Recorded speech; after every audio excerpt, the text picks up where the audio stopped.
Namaskar and welcome to Indian Diplomacy, a show on India's national broadcaster Doordarshan about Indian foreign policy, India's international relations, and key developments in different regions of the world that have a bearing on India's rise. Viewers, in this episode, we are taking a close look at one of the most volatile flashpoints in the world, the region of West Asia or the Middle East, where there have been innumerable wars, conflicts, turmoil, as well as instability for a long time, but they seem to have peaked at the current juncture.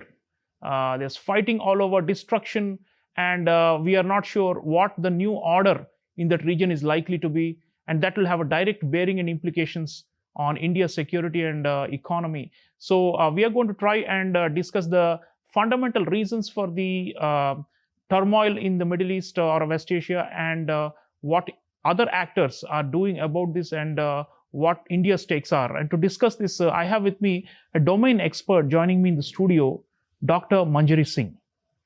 Dr. Manjari Singh is a well-known academic and writer and thinker and a specialist on West Asia or the Middle East. She is currently at the Center for Joint Warfare Studies and is the author of a well-received book on India and the Gulf countries. Dr. Singh, welcome to Indian Diplomacy. Thank you. Thank you so much, Professor Chaulia. I am grateful to be invited at Indian Diplomacy. Thank you. So, you study a region which is almost perpetually mired in crisis, right? So crisis is not new. There have been many cycles over the last, several, almost 100 years now.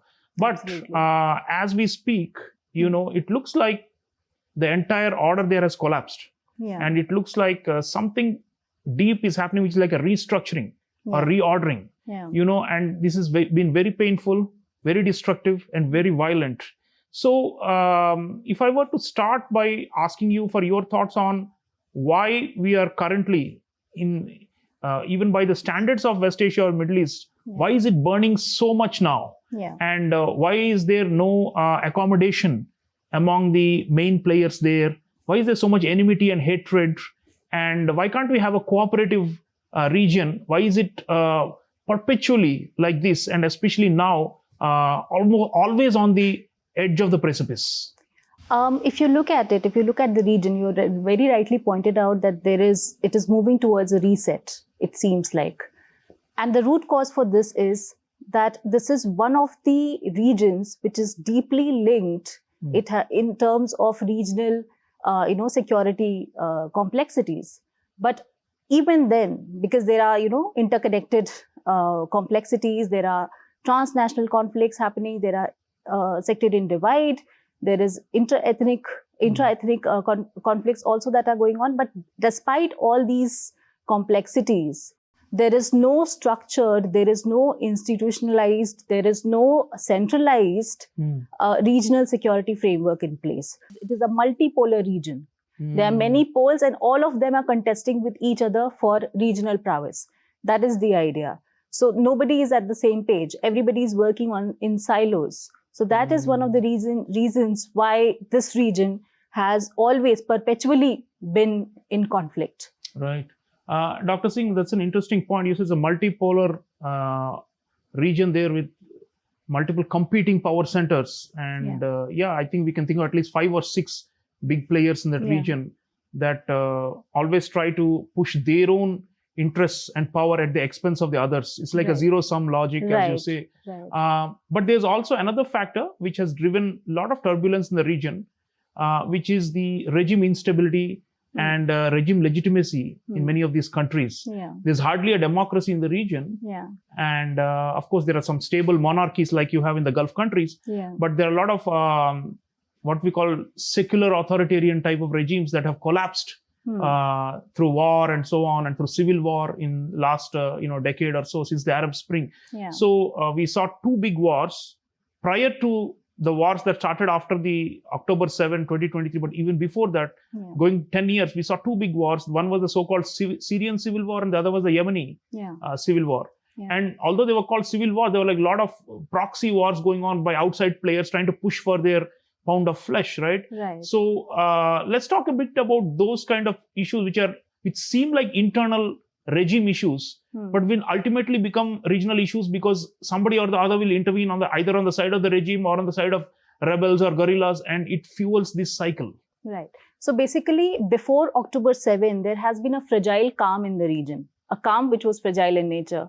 So there were not many wars happening. Of course, there was Syrian, Syrian civil war was still going on. The restructuring had not happened. Yemen is still in crisis. Libya also, there are, fault lines. So what happens is that because of the, like I said, that the regional complexities and because of the regional prowess that is there in the mind of the, regional powers, what they try to do is whenever there is a vacuum in a state, they try to fill in. So Syria, the complexities also increased because of the inclusion of Turkey, inclusion of Iran, inclusion of Russia. So because of these actors, and of course Saudi also, so these actors have further, made the region more and more conflicting. So these are similarly with Yemen also. If you look at Houthis are in one place, then there is a Saudi coalition that is working in place. Similarly for Libya, like the UN recognized government of national unity is favored by Turkey, which is an Islamist regime. But the opposition is favored by the Arab countries and Russia. So because like I said, that whenever there is a vacuum, they try to fill in the gap because they want to display themselves as the regional powers. They want to be in that game of power. So that's the reason. Yeah, a game of power, viewers, a very interesting formulation by Dr. Manjari Singh. Game of thrones, game of power. This is what is happening in the Middle East or West Asia for a long time. And now it seems like it has reached the tipping point where all the old guardrails have fallen off. And there's like open war going on in so many theaters.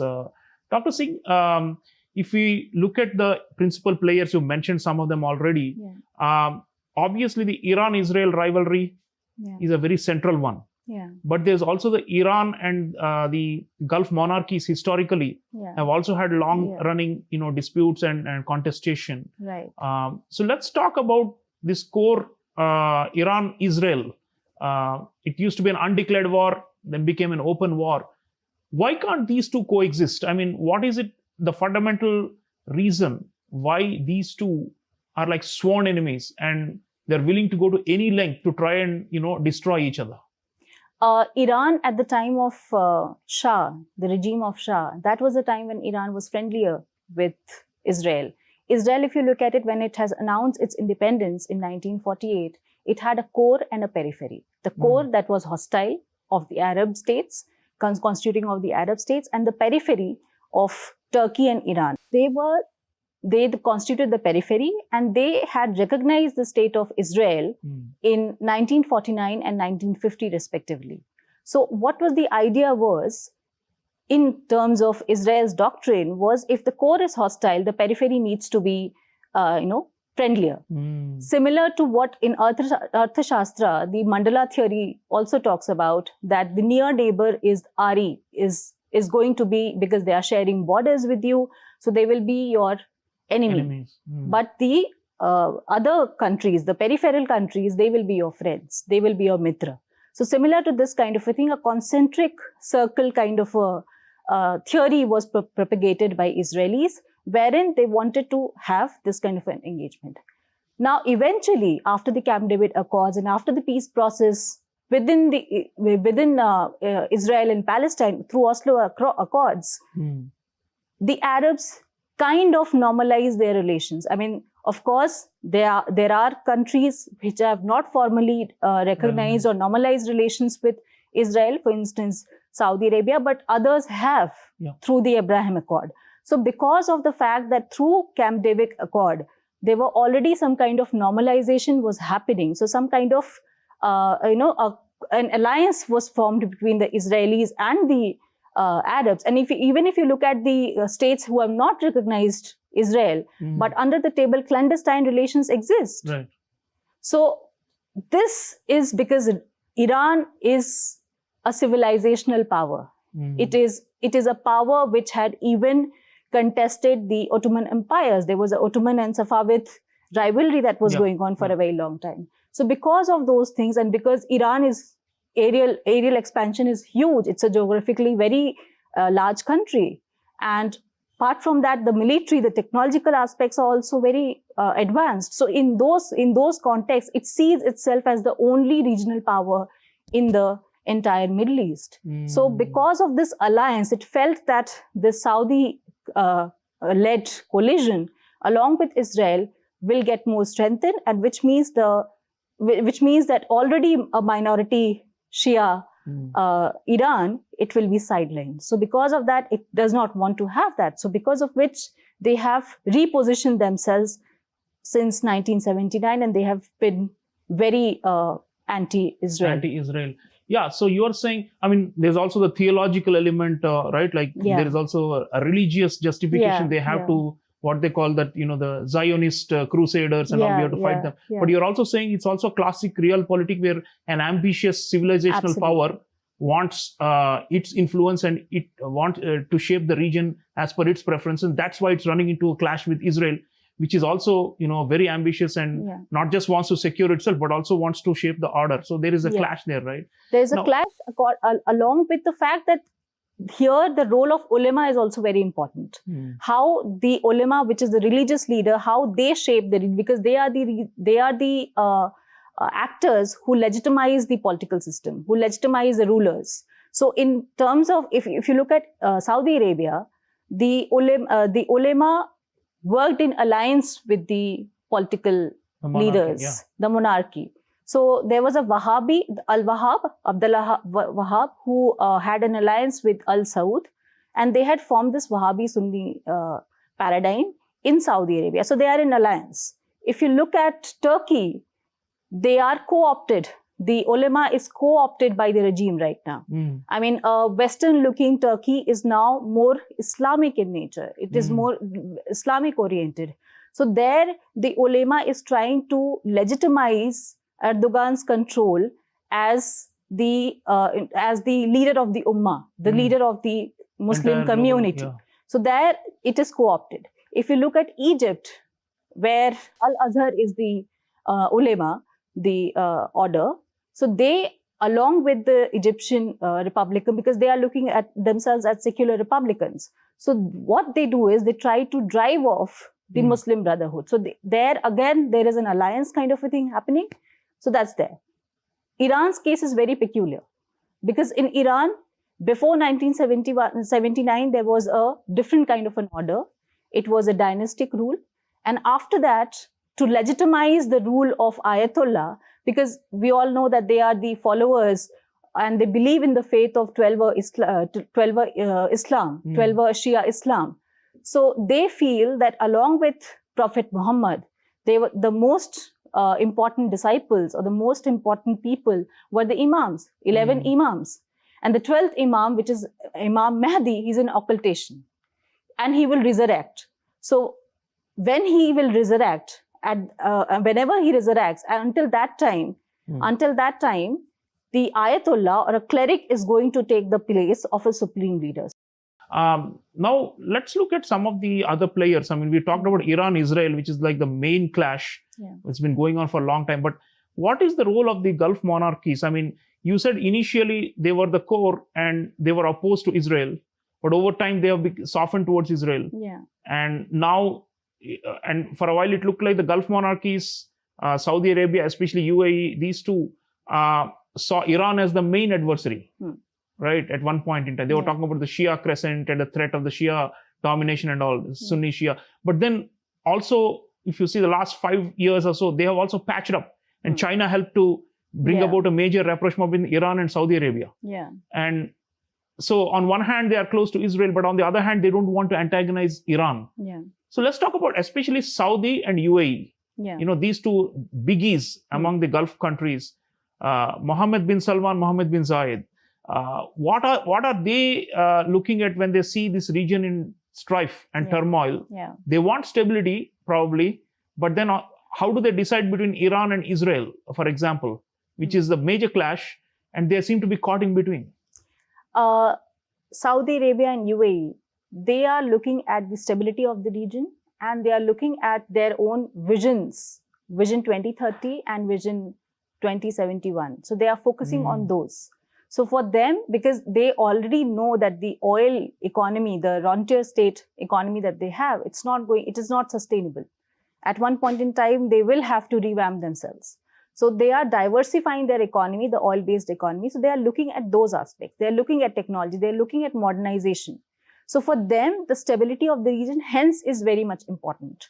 And therefore, a kind of normalization with Israel, and along with not being very in contestation with Iran is something that is important. So even the normalization, even if it is a fractured normalization between Saudi Arabia and Iran, it works because they both, and the second thing is that they are looking at international actors. When we talk about the international, they are looking at a post-US order as well, in the sense after US or even with US, which are the other international actors with whom we can align with.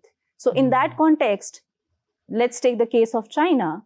So China is investing in Iran. China is also investing in Saudi Arabia. China is also supplying weapons and drones and technologies to Saudi Arabia. So that's where the normalization becomes important, because economics is important.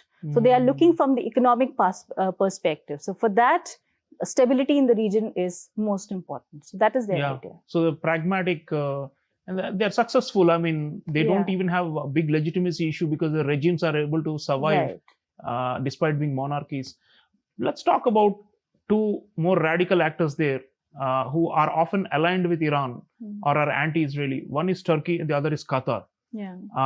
These two have, historically for the last many decades, taken a position which is more in favor of Islamist causes. And you already mentioned Turkey's shift from the secular Western orientation to an Islamist under Erdogan. Now, what is in it for them? Like, they have themselves been involved in wars. I mean, especially Turkey. The Syrian war, as you said, was right next door, and they facilitated a lot of the terrorist attacks inside the ISIS problem, and all started from Turkey, right? So, what is their role in this, snowballing crisis that we are seeing, or perpetual crisis, and what do they want? We are saying Gulf monarchies wants peace and stability, but what do Turkey and Qatar want? So I'll talk about Turkey first.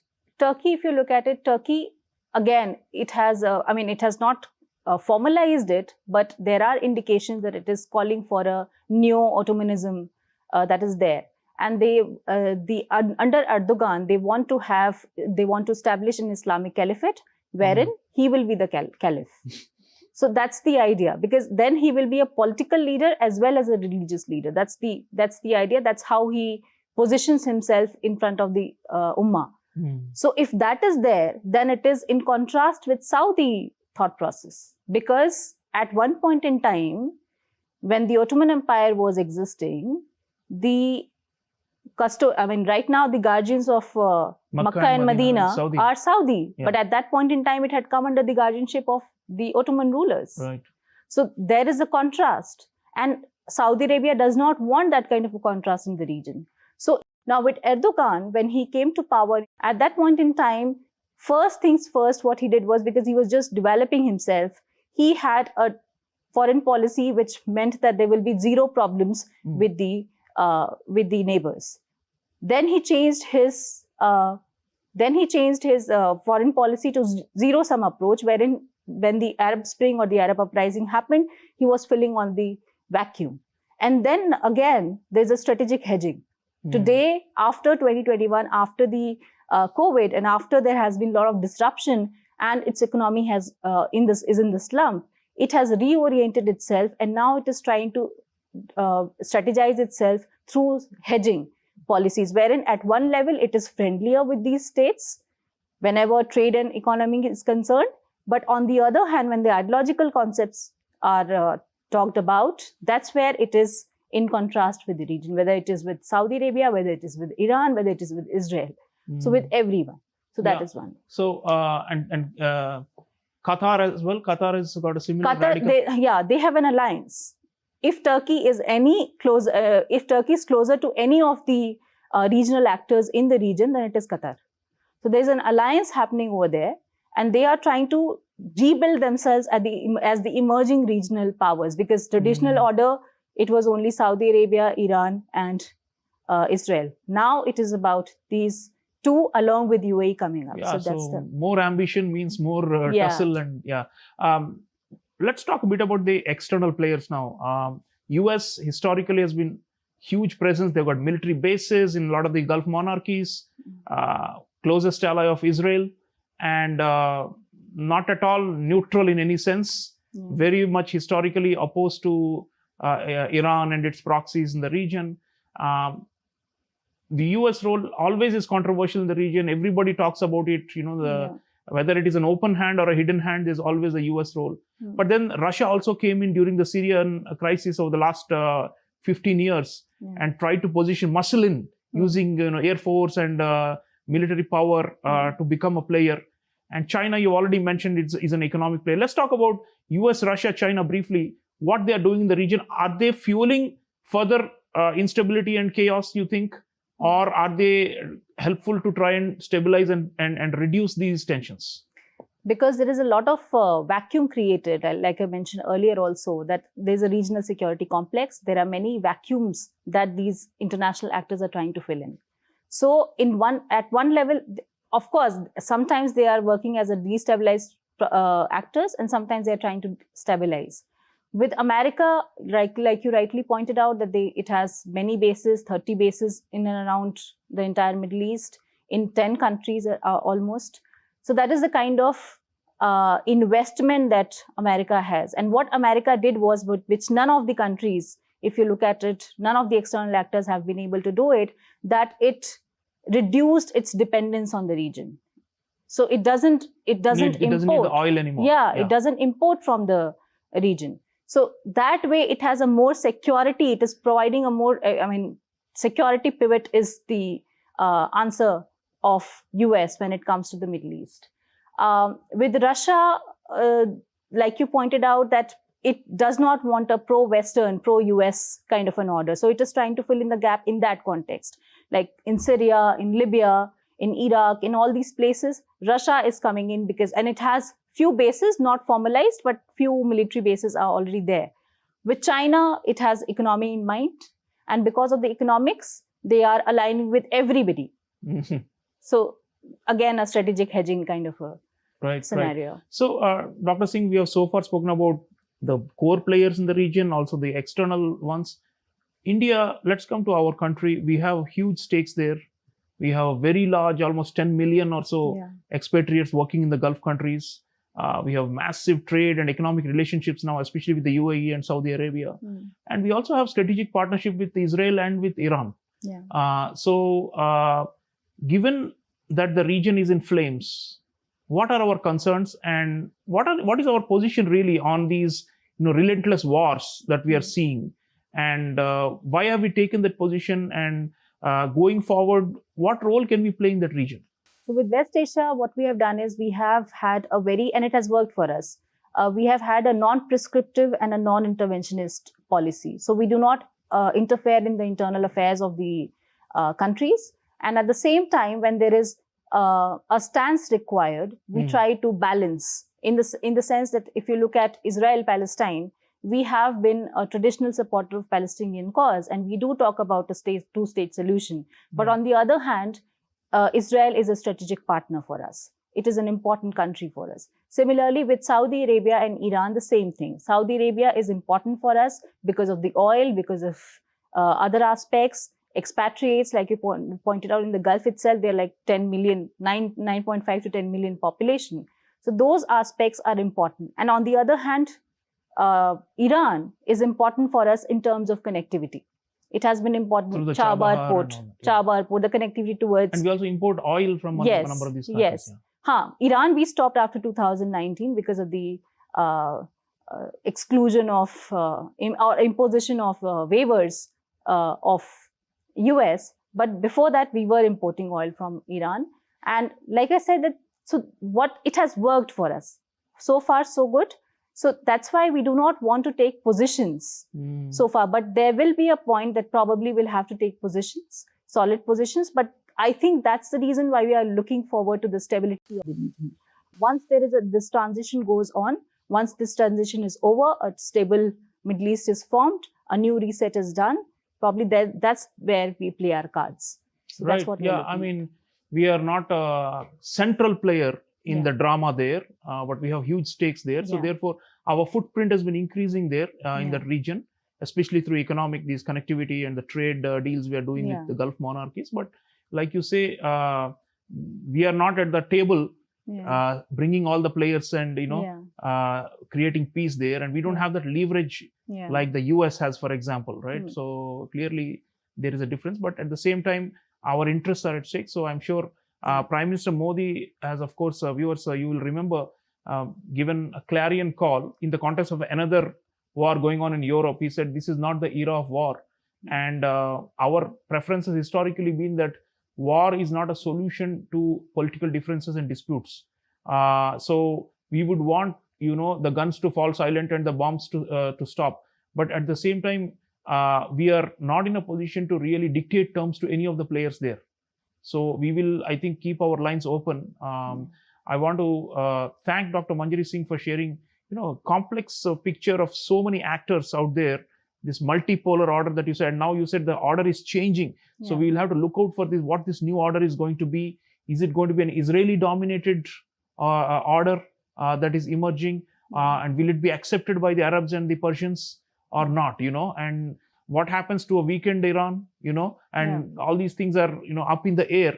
There's a lot of uncertainty. But what we know is that from the Indian point of view, is that this region cannot be neglected, and we cannot afford to think of it as not my cup of tea, right? So we'll have to be more proactive and involved going forward, don't you think? Absolutely. I mean, if you look at it, Israeli order, exclusive Israeli order will never be accepted because the region is predominantly Islamic. So it will have to be an alliance, and the alliance will be of the Arabs and the Israelis. The normalizations. And there are, ideas like Indo-Abrahamic alliance where India is also involved. Let's see. Interesting times. I want to thank you, Dr. Singh, for sharing valuable insights. Thank you so much. Viewers, the West Asia or the Middle East is not a pretty picture. It is not for faint-hearted. And we are seeing spirals of violence and warfare, the likes of which has not happened in decades. So, there is a problem of terrorism, there is a problem of religious extremism, but there is also the classic contestation based on realpolitik among many ambitious countries in the region who have got foreign backers from outside. How this will all transform into a cooperative order, we will have to wait and see, because there are no easy answers. But let's keep our eye on this region, which has been a hotbed for a long time and which will continue to be a source of concern for global security. Thank you for watching. I'll see you again next time. Until then, take care.